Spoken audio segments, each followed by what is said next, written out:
как мы прожили зимовку в третьей стране в Шри-Ланке, от чего мы устали к концу путешествия и где мы путешествовали по острову. Смотрите в этом выпуске. Это наша третья страна, и в самом начале мы были в Таиланде месяц, потом в Малайзии месяц, и теперь мы на Шри-Ланке прожили месяц. Вот буквально через 6 часов мы улетаем. Когда мы сюда приехали, мы заранее знали, что уже будем ночевать 2 дня в местной семье в Лангийской, потому что нам это все организовали. Вера дала Хируни попробовать кашу, нашу гречку с молоком.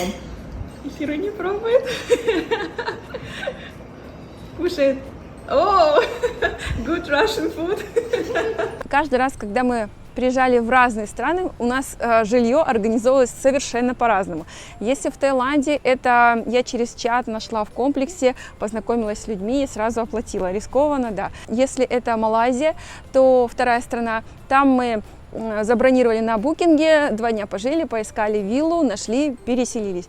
То здесь у нас есть знакомый, когда-то мы с мужем состояли в бизнес-сообществе, эволюция, оно краснодарское, и, в общем, там был парень, который здесь жил 2 года на Шри-Ланке, и уже сейчас он уехал, и нам отдал все контакты, дал контакт своего друга, его партнера, который нам и все организовал. Сначала нас поселил он у своего дяди, а затем он поселил у второго дяди, у которого несколько вилл, и там как раз-таки была вилла с бассейном, собственно, что мы всегда искали для детей. У нас в семье 3 детей, и поэтому каждый раз, где мы были на зимовке, нам нужна была вилла с бассейном, потому что дети, когда в море долго купаются, вот здесь вот им купальники натирают, и они потом не хотят идти в море, им больно, и поэтому бассейн — это отличная замена морю, и если уж не пошли на море, то обязательно каждый день они купались в бассейне, чтобы они не скучали в помещении. Смотрите, как они там поют. Просто где они? Вон они, птички. Такое каждый день, как наши воробушки. Красота, конечно. И на Шри-Ланке мы сняли 2-комнатную виллу на 2-м этаже, и рядышком был бассейн. Здесь было как раз-таки опасно то, что у нас маленький сын, и он мог туда убежать, не уследить. Все остальные бассейны в других странах были очень далеко, поэтому, мы не боялись. Здесь очень сильное внимание за детьми, потому что страшно было, что он пойдет без нас, потому что он очень такой самостоятельный, 3-летка, и он быстро убегает. На Шри-Ланке не так много пляжей, где нет волн. Но мы поселились на пляже, где есть волны, и хотели искать этот пляж. Там у нас жилье не нашлось, но, как оказалось, наши дети все любят эти волны, они не хотят ни на какое другое море, им нравится, они на самом деле опасные, там нужно следить за ними, их нельзя оставлять, потому что волны сильные, ты стоишь по колено, тебя накрывает с головой полностью. И надо вовремя прыгать, найти там волну, но они больше не хотят ни на какое другое море. Для меня это было удивительно. Мы хотели простое, обычное. Условия нашей квартиры такие же, как и до этого были. Это собственная кухня. Обязательно должен быть кондиционер. Мы попросили, чтобы нам еще донесли стол. И обязательно 2 комнаты, чтобы у нас дети хотя бы не ссорились, у кого-то было пространство, и чтобы они могли учиться. Дети все 3 месяца у нас на удаленном обучение, им это организовала школа, они учатся в частной школе, там, где в классе по 10 детей, и директор сама попросила не менять нашу школу на онлайн, а что учителя сами будут организовывать, выходить на связь и преподавать уроки, чтобы наши дети не отстали от программы. Нам потом это понравилось, мы согласились, и 3 месяца так и связывались с учителями наших детей. В этой стране мы полностью интегрировались среди местных, и они нас кормили своей едой, они нас приглашали к себе домой. Нам эта замечательная семья приготовили такой вкусный ужин. Все не острое. Саша, скажи, не острое? Нет. Вкусное? Понравилось? Да, очень понравилось. И мы все попробовали. Так, тихо. Не рассыпь, пожалуйста, рис. Такая вот картошка. Давайте положу свою, очень давай. Вкусная. Все. Очень вкусная. Thank you. Как раз таки тот друг нашего Антона, парня из России, он пригласил нас к своим родителям, хотя тоже находится сейчас он в Польше. И перемещались по острову мы благодаря местным на тук-туках, потому что один дядя этого нашего организатора имеет тук-тук, у другого, и мы всегда звонили. И кто первый нам предложит, мы с тем уже ехали. Иногда, конечно, мы выходили на большую дорогу, там ловили тук-туки, они относительно недорогие, и постоянно мы на них перемещались. Сначала мы ходили по обочинам дорог, но потом мы увидели, что там есть очень большие автобусы, их называют Crazy Bus, и очень страшно стало, и я мужа попросила, чтобы мы только перемещались на больших дорогах, только на тук-туках. С детьми больше мы никогда не ходили, потому что действительно опасно и очень большой трафик, и здесь практически не соблюдаются правила. Да, мне кажется, вообще они не соблюдаются, все на встречку выезжают. Также на тук-туках мы ездили в местные продуктовые магазины, супермаркеты. Сравниваем цены вообще с Россией и с другими странами, мы в шоке. Креветки по 50 рублей, бананы по 10 рублей килограмм, курица 60 рублей килограмм. Тунец дешевле, чем курица. Да? 40 рублей 40 килограмм. рублей тунец. Уже порезанный, начищенный на кусочки. Здесь 12 видов риса мы посчитали. Вот это все рис. Вот еще. Это рис. Местные люди возили туда, куда мы попросим, и сувениры мы покупали, то есть просто указывали точку на карте, и они отвезли, либо говорили, не, нам нужно в рыбный магазин, они нас отвозили, и там найти креветок, и мы тогда с помощью их находили самые вкусные, и тунца покупали. Еще мой муж с владельцем той виллы, где мы жили, каждое утро мог ездить, покупать фрукты. Ну, это было не каждый день, но он ездил и постоянно покупал на рынке. Покажу, как мы съездили в продуктовый магазин. В общем, мы все едем на маленьком тук-туке. Там Ваня еще сидит. И вот здесь сзади у нас все продукты лежат, которые мы. Это целая большая корзина. А едем мы вот на таком маленьком тук-туке. Здесь поместились пятером на заднем сиденье. Вон она, Анечка, Рома и я. Двое детей на коленках. Арбузы здесь очень маленькие, светленькие.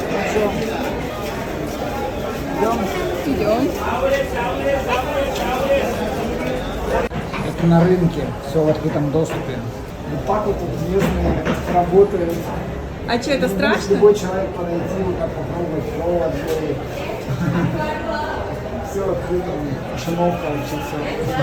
А шины, они под электричеством? Конечно. Серьезно? Вот эти вот палочки с Щечки, дырочками? он крутит, щечки мотают. В России такого нет, да? Нет, тем более на горе, на дереве. На дереве еще? У нас запрещено так использовать. Понятно. Все, довезли нас за 70 рублей. Тут недалеко. 20 минут идти и ехать там буквально минут 5.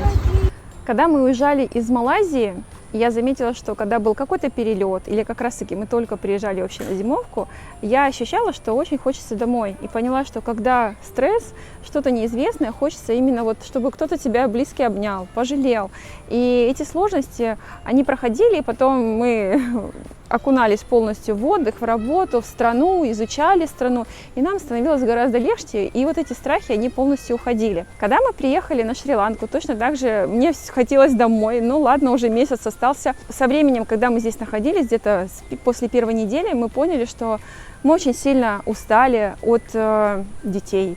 Психика устала от их ссор, так как дети, хотя есть и разные комнаты, но они очень сильно ссорятся. У нас 2 дочки-погодки и маленький сын 3 года. Их постоянные ссоры, вот, невозможно это все терпеть, и мы с мужем постоянно их разнимали, и это очень тяжело, то есть на 3-й месяц мы устали. Наши дети дома в Ростове-на-Дону живут в разных комнатах, они постоянно в школе, на выходных мы только дома, мы выезжаем на семейные дни, то есть мы их столько много не видим, и наш младший сын, он тоже в детском саду, то есть мы видим утром и вечером, и работаешь спокойно, и получается, тебе нужно тут и поработать, а параллельно ребенок там один учится, второй, настроить им эту учебу, и тут еще маленький, его нужно вовремя уложить, детей отодвинуть, чтобы он им не мешался. То есть вот этот момент организации, чтобы всем было комфортно, это очень большой труд, от которого наша психика просто устала. И уже когда осталась неделя до отъезда, мы уже считали дни, что когда мы поедем домой, потому что очень хочется в Ростов,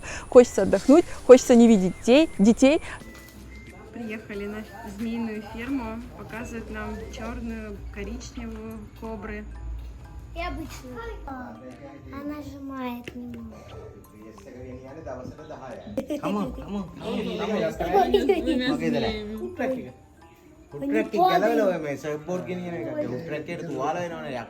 А что он сделал? Не знаю, он ее щипает, он ее провоцирует, чтобы она такая делала.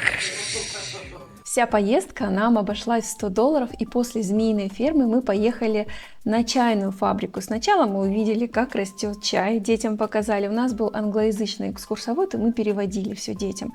Потом мы отправились на саму фабрику, и там нам показывали, как завяливаются листья, сортируются, сушатся, происходит упаковка. Дети трогали сам чай уже после сушки, ферментации. И на фабрике был резкий аромат чая, дети не оценили, но потом, когда на дегустацию мы пришли, мы пробовали разный белый чай, черный. А после мы поехали на черепашью ферму, и там тоже дети познакомились с черепахой-альбиносом, она справа, посмотрели, как маленькие детки только повылуплялись, как 3 дня. Несмотря на то, что мы уставали от детей уже к концу нашего 3-го месяца зимовки, я точно знаю, что мы приедем домой, мы отдохнем, и вот эта вся усталость, она забудется, и останутся очень хорошие впечатления. Я ничуть не жалею, что мы смогли за год с прошлого февраля 2023 года накопить на зимовку и долго планировали эту поездку, заранее покупали билеты, зарабатывали деньги, откладывали и все-таки смогли организовать и учебу детям. Мой муж ушел в длительный отпуск, и у нас получилось прожить эти месяцы, и увидев новые страны и получив новые впечатления. У нас сегодня большое путешествие на 2 дня. И мы сейчас приехали к слонам, чтобы, видимо, сейчас здесь будет представление, нас вот сопровождает этот мужчина, возит нас везде, и мы еще будем жить совершенно в другом отеле, на ночь оставаться, потому что, чтобы туда-сюда 2 раза не ездить. Мы очень сильно далеко уезжаем от нашего города и уехали вглубь острова, а мы сами живем на юге.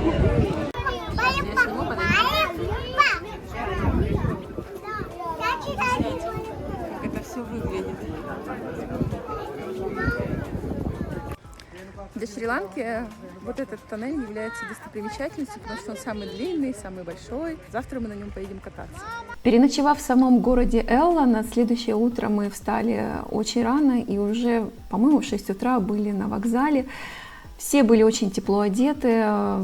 Было интересно прокатиться на поезде без окон, и дети выглядывали, мы их, конечно, ограничивали в этом, и мы наслаждались видами. Посмотрите, какая красота, какой открывается вид, еще в тумане, это вся зелень, нетронутая природа. На Шри-Ланке детям дают пробовать перец и острую еду с 1,5 лет. И вот они с 1,5 лет уже привыкшие ее есть, и они не понимают, как можно есть яйцо без перца, без большого количества соли. Они очень сильно удивляются, когда мы это едим. Нам Данука рассказывает, что они в детстве ели вот такие бутерброды с перцем, с солью. This salt? This is pepper Only paper. and it's very butter. Хлеб с маслом и перцем. С вокзала съездили на поезде в один город. С того города на автобусе приехали обратно на вокзал в этот город. Что такое? Вот. А мы с вокзала будем 5 минут ехать? Ну да. И сейчас возвращаемся в отель, из которого мы рано-рано утром выселись в 6 утра, чтобы позавтракать.